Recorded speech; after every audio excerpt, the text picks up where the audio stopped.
Hey there, it's Allie Hartone with Coldwell Banker Realty. Today I just wanted to talk about some of the things that a realtor does to help their clients. I know in this day and age, especially the last 2 years, I know things are slowing down a little bit right now with interest rates being kind of high.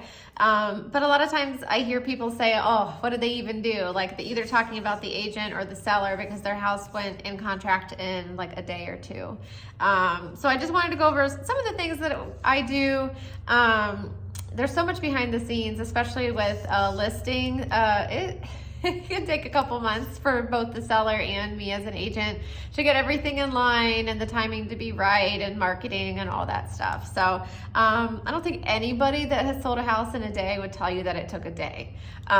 It takes months of preparation and expertise and paying attention to what buyers are looking for and looking at the other homes that have sold quickly and see like what can you replicate and what is just not going to work for your house, but what's something similar you could do to have the same result and that they're going in contract so quickly. I pride myself on, I do switch who I recommend as lenders. I will always recommend at least 3.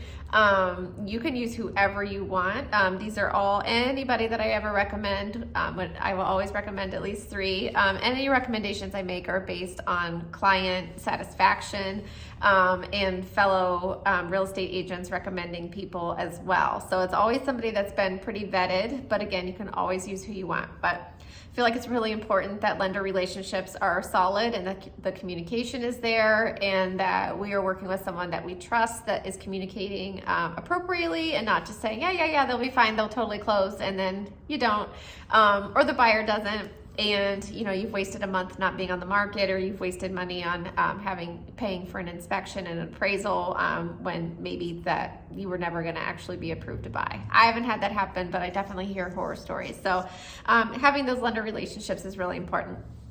The other one is title. Having a title company that is just super organized and knows what they're doing and stays on top of their file and helps with timelines is also very important. There are a lot of timelines that everybody's agreeing to in a contract, and some of those are title related. So it's important that they're getting their job done quickly so that you can get whatever information they have found to the other party, if applicable, in the timely fashion that the contract dictates that they should be getting it. So it's a big deal to make sure that you're working with someone that you can trust will just take care of it. Inspectors, having lots of inspector relationships, depending on what you're looking at, you might need a structural engineer, you might not. I can recommend an inspector that is that, or I can recommend a home inspector that does that, and a separate structural engineer, whatever it is you need for your house, and whatever is important to you. I have a list of contractors, again, that are people that clients have recommended, that gets edited not super often, but definitely if somebody, especially two somebodies have information about somebody that maybe their work isn't as up to par as it used to be, I'll definitely look at that. I don't want to recommend anybody that my clients wouldn't actually be happy with the results. So most real estate agents have some kind of, they keep some kind of system like that. I just have a one sheet of different people that my clients might need. Appraisers, it's really important to, that's a tricky relationship. As a listing agent, I can't really talk to the appraiser, but I can definitely leave information for comps and how I came up with my numbers and what we were thinking, possibly point out things with the home that they might not notice, just to help both the buyer and the seller move along with their transaction. So, that could definitely be seen as just helping the seller, but it's helping the buyer who chose that price also not have to follow a contract or bring additional money to the table. So both parties win in that situation. The timeline, making sure that, I've already mentioned several people, and there's more people on top of that are all working to get this contract to closing. So just making sure that I'm keeping up with everything and following up with all those parties and making sure that everything looks like it's falling into place appropriately. And also making sure that whether it's the buyer or the seller, that they're doing what they need to do to make everything fall into place appropriately as well. I also have to check proof of funds and or pre-approval validity by talking to the lender if there is one, or if it's proof of funds, making sure that it all makes sense, that the money is coming from some place that looks legit, that it's coming from the person who's on the contract. That's kind of important. So making sure that before we even get into contract that we're in contract with someone who can hopefully close. That is the goal.